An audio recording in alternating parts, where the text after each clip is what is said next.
नमस्कार दोस्तों। सीईटी 2026 के नए सिलेबस में ड्रग्स एब्यूज मादक पदार्थों का दुरुपयोग एक महत्वपूर्ण विषय के रूप में जोड़ा गया है। यह विषय केवल परीक्षा की दृष्टि से ही नहीं बल्कि सामाजिक और हमारे व्यक्तिगत जीवन के लिए भी अत्यंत महत्वपूर्ण है। और सिर्फ ये सीईटी में नहीं, राजस्थान पुलिस में भी पूछा जाता है, एसआई में भी आता है। जहाँ सामान्य विज्ञान पूछा जाता है ना, वहाँ इसके प्रश्न आते हैं। पूछा जाता है कि तंबाकू में कौन सा रासायनिक तत्व पाया जाता है, शराब में कौन सा रासायनिक तत्व पाया जाता है। इस तरह का सवाल पूछे जाते हैं, पहले भी पूछे गए हैं और ये सीईटी में के लिए भी अब जोड़ दिया है नए सिलेबस में। तो आज हम पढ़ेंगे कि मादक पदार्थों का दुरुपयोग, ड्रग्स एब्यूज क्या है। सबसे पहले देखते हैं कि ड्रग्स क्या है। ड्रग्स ड्रग्स वे पदार्थ होते हैं जो हमारे मस्तिष्क और शरीर को प्रभावित करते हैं। जैसे चाय पीना भी एक ड्रग्स है। वो कैसे है कि चाय से भी हमें एनर्जी प्राप्त होती है, ऊर्जा प्राप्त होती है, तो शरीर तो प्रभावित हुआ ना। तो जो भी शरीर और मस्तिष्क को प्रभावित करता है वो ड्रग्स है। और ड्रग्स एब्यूज की बात करें तो ड्रग्स एब्यूज की परिभाषा यह है कि किसी नशीले पदार्थ, रसायन या डॉक्टर के निर्देशित दवा का गलत उद्देश्य के लिए बिना किसी चिकित्सकीय सलाह के अथवा आवश्यकता से अधिक मात्रा में प्रयोग करना ही दुरुपयोग कहलाता है, यानी एब्यूज कहलाता है। ड्रग्स एब्यूज यानी ड्रग्स का गलत इस्तेमाल करना ही ड्रग एब्यूज है। लत या व्यसन यानी जब कोई व्यक्ति बार-बार रसायनों का आदी हो जाता है और उनका शरीर एवं मस्तिष्क इनके बिना सामान्य रूप से काम करने में अक्षम होता है, तो उसे आदी या व्यसन कहलाता है। अब हम पढ़ेंगे कि ड्रग्स के प्रमुख प्रकार कौन-कौन से हैं। अवसादक है, उत्तेजक है, मतिभ्रमणकारी है, ये सब इसके प्रकार हैं। सबसे पहला प्रकार है अवसादक।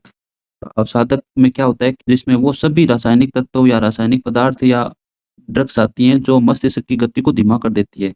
हमारे शरीर की गति, हमारे शरीर के मस्तिष्क की गति को धीमा कर देते हैं, वो सभी अवसादक में आते हैं, यानी डिप्रेसेंट में आते हैं। तो ये पदार्थ हमारे केंद्रीय तंत्र का तंत्र सामान्य क्रियाशीलता को स्थिर या मंद कर देते हैं। जिसका उदाहरण है शराब, जो हमारे शरीर के केंद्रीय तंत्रिका तंत्र को स्थिर करता है। शराब में प्रमुख कौन सा घटक है? एथेनॉल। और इससे प्रभावित क्या होता है? मस्तिष्क होता है, लीवर होता है और सेरिबेलम यानी अनुमस्तिष्क होता है। अनुमस्तिष्क का कार्य होता है कि हमारे शरीर का संतुलन बनाए रखना, चलना फिरना, ये सब अनुमस्तिष्क का काम है। जब शराब पीते हैं तो ये काम करना बंद कर देता है, जिससे कि शराबी व्यक्ति को सही रूप से चाल नहीं आती है, इधर उधर चलने लगता है। इसी वजह से वो होता है। इसके गंभीर दुष्परिणाम क्या हो सकते हैं? सोचने समझने की क्षमता का लोप, प्रतिक्रिया समय में कमी और लंबे समय के सेवन से घातक लीवर सिरोसिस। वो महत्वपूर्ण है कि अल्कोहल या शराब पीने से लीवर सिरोसिस नामक बीमारी होती है, यानी लीवर हमारा डैमेज हो जाता है। अगला मस्तिष्क का प्रकार है उत्तेजक। ये उत्तेजक क्या होते हैं? जो हमारे मस्तिष्क की सक्रियता को बढ़ाते हैं। अवसादक तो मस्तिष्क की सक्रियता को कम करते हैं और उत्तेजक क्या करते हैं कि ये मस्तिष्क की सक्रियता को बढ़ाते हैं। ये पदार्थ केंद्रीय तंत्रिका तंत्र को अत्यधिक उत्तेजित कर हृदय गति, रक्तचाप यानी बीपी और कृत्रिम ऊर्जा को बढ़ा देते हैं। इसमें तंबाकू है। तो तंबाकू में हानिकारक जो रसायन पाया जाता है वो है निकोटीन। ये हमें याद रखना है कि तंबाकू में कौन सा हानिकारक पदार्थ पाया जाता है? निकोटीन। कोकीन कोकीन कोकप पादप से प्राप्त यह है न्यूरोट्रांसमीटर डोपामाइन को बढ़ाकर तीव्र उत्साह का भ्रम पैदा करता है। इससे हमें उत्साह उत्पन्न होता है, आनंद की प्राप्ति होती है, जो अस्थायी होती है, जो भ्रमित होती है। स्थायी रूप से हम इससे प्राप्त नहीं कर सकते। कोकीन से एक बार लगता है कि हमें आनंद की प्राप्ति हो गई है, उत्साह होता है, लेकिन ये गलत है। अगला है मति भ्रमकारी। इलोसिनोजन यानी भ्रम की स्थिति में मति भ्रमकारी वास्तविकता से संपर्क टूटना। मति भ्रमकारी का अर्थ है कि वास्तविकता से संपर्क टूटना, यानी हमें अजीब तरीके की आवाज सुनाई देना, अलग अलग तरीके की आवाज सुनना, और जो चीज है नहीं तो भी हमें लगना कुछ है यहाँ पर। यह मति भ्रमकारी होता है। तो इसमें जो पदार्थ होते हैं, जो रसायन पदार्थ होते हैं, वो है एलएसडी। एलएसडी का मतलब हो गया लाइसर्जिक एसिड डाइएथिलामाइड। ये कवक से प्राप्त अत्यंत शक्तिशाली मति भ्रमणकारी रसायन है।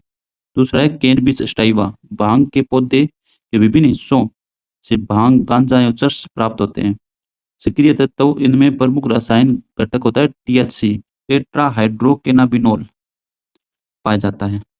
अभी तक तो पढ़ रहे थे हम प्रकार, अब हम नशीले पदार्थ और उनके स्रोत पढ़ेंगे कि ये कहाँ से प्राप्त होते हैं। जैसे अफीम है, मार्फिन, ओपियम होता है ना, इसका वैज्ञानिक नाम क्या होता है ये भी पूछा जा सकता है। इसका वैज्ञानिक नाम होता है पेपिवर सेमनीफेरम। इसका स्रोत यानी कहाँ से प्राप्त होता है। अफीम को पोस्त के पौधे के कच्चे फल से निकलने वाले दूध को सुखाकर प्राप्त किया जाता है। अफीम को काला सोना भी कहते हैं, ये भी पूछा गया है कि काला सोना किसे कहते हैं। अफीम को काला सोना कहते हैं। दूसरा है मार्फिन, ये अत्यंत शक्तिशाली दर्दनाशक एल्कलॉइड जो सर्जरी में उपयोग किया जाता है। इसका सर्जरी में उपयोग किया जाता है मार्फिन। हीरोइन, यह मार्फिन के रासायनिक डाइएस्टिलेशन से प्राप्त कृत्रिम घातक नशा है। तो हमें इसमें याद रखना है कि अफीम का वैज्ञानिक नाम क्या है, पेपिवर सेमनीफेरम। और ये पोस्त का जो पौधा होता है ना, उसके कच्चे फल से निकलने वाले दूध को सुखाकर इसको प्राप्त किया जाता है। और ये काला सोना किसे कहते हैं, अफीम को। अब पढ़ेंगे कि मादक पदार्थों के सेवन का मुख्य कारण, यानी किस वजह से लोग हैं जो मादक पदार्थों का सेवन करते हैं। यानी सामाजिक कारण हो सकता है, गलत मित्रों की संगति, फैशन का दिखावा, बेरोजगारी व नई चीजों का जमाने की तीव्र जिज्ञासा। यानी संगति या सामाजिक प्रभाव आ जाएगा। तनाव व अवसाद, ये भी यानी मानसिक अकेलापन, शैक्षणिक एवं करियर का भारी दबाव, पारिवारिक कलह या पूर्व में हुए मानसिक आघात से भी लोग है ना इसका सेवन करने लग जाते हैं। आधुनिक प्रभाव, सोशल मीडिया पर नशीले पदार्थों का महिमामंडन, फिल्मों में दिखाए जाने वाले दृश्य का अंधाधुकरण या आसान उपलब्धता। यानी फिल्मों में देखकर भी लोग देख कर भी सीखते हैं। सोशल मीडिया पर तो इसका कुछ लोग तो इसका ऐड भी करते हैं, तो उनसे भी प्रभावित होकर भी इसका दुरुपयोग करने लग जाते हैं, ड्रग्स इस्तेमाल करने लग जाते हैं, जो कि एक गलत चीज है। नशे के बहुआयामी दुष्प्रभाव, यानी क्या क्या प्रभाव पड़ता है, ये भी पूछा जाएगा कि कौन सा अंग प्रभावित होता है। तो शारीरिक प्रभाव में क्या होता है कि लीवर है, हृदय, फेफड़े, रोग प्रतिरोधक क्षमता कम हो जाती है। जिससे क्या कि शराब पीते हैं तो लिवर सिरोसिस, कैंसर, हृदय रोग, फेफड़े की बीमारी, ये शारीरिक प्रभाव है जो हमारे शरीर को नुकसान देते हैं।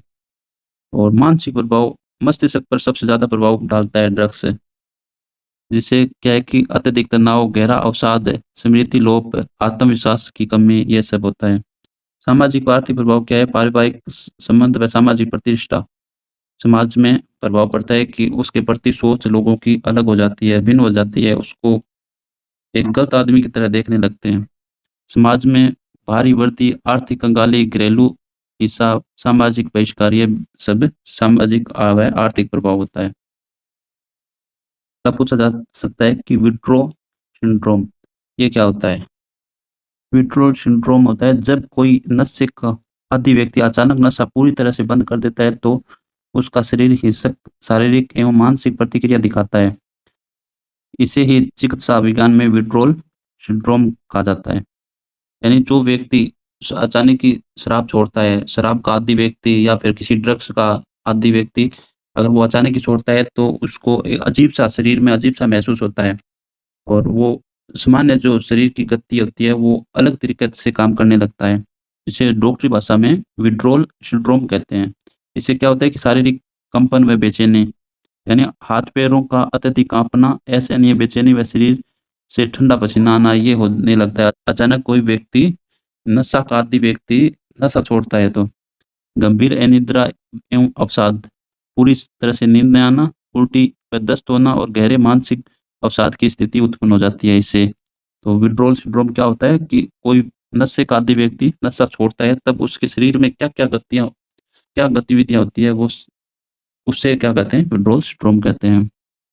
ड्रग्स से निपटने के लिए, इसके उपयोग को कम करने या तस्करी रोकने के लिए कानूनी दावपेच क्या है, कानूनी व संस्थागत ढांचा क्या है। यह महत्वपूर्ण है कि भारत सरकार द्वारा एक कानून बनाया गया 1985 में, एनडीपीएस का एक्ट कानून, NDPS narcotic drugs and psychotropic substance act 1985। उद्देश्य क्या था कि नशीली दवाओं की अवैध खेती, उत्पादन, खरीद बिक्री एवं तस्करी को रोकना और अवैध खेती होती है, इसका उत्पादन, इसके लिए एक कानून बनाया गया 1985। इससे पहले जो अंग्रेजों द्वारा एक कानून था, वो कानून चलता था। 1985 में भारत सरकार द्वारा नया कानून बनाया गया। तो इस कानून को क्रियान्वयन करने के लिए 1986 में एनसीबी का गठन किया गया, यानी फोर्स है ये। कानून तो बन गया, इसको क्रियान्वयन कौन करे, तो इसके लिए एक फोर्स का गठन किया गया जो एनसीबी थी, इसकी रोकथाम के लिए, जिसका गठन हुआ 17 मार्च 1986 में। और नोडल मंत्रालय, यह केंद्रीय गृह मंत्रालय के अधीन काम करता है, जिसका कार्यालय है नई दिल्ली में। तो अंतर्राष्ट्रीय नशा मुक्ति दिवस है 26 जून को मनाया जाता है। राष्ट्रीय नशा मुक्ति हेल्पलाइन नंबर है 14 446।